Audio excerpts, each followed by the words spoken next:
Thanks for watching the Council in Brief. I'm Susan Kenedy. The Council has returned from its summer recess with a full agenda, starting with the recognition of the 400th anniversary of the start of slavery. Oh, freedom. Oh, freedom. Oh, freedom over me.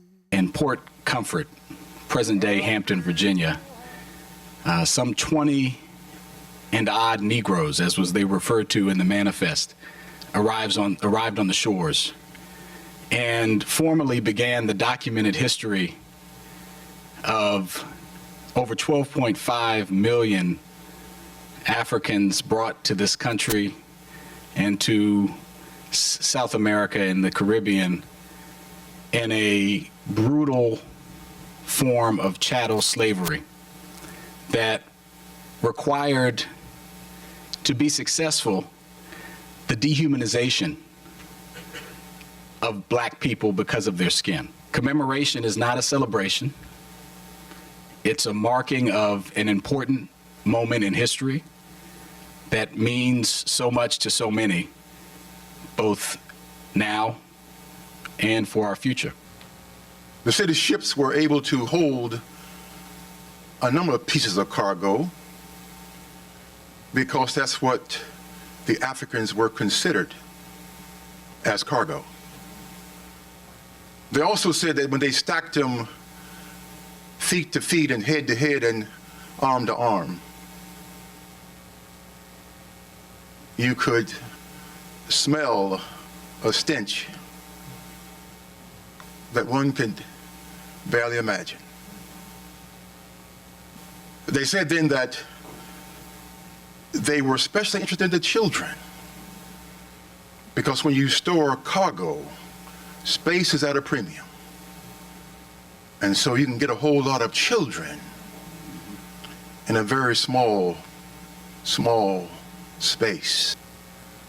Can you hear them as mothers cry out as their children are being taken from them, as their daughters are being hoisted to the main deck by the captains of the ships and the crew and passed around from person to person? Can you see them? Can you hear the screams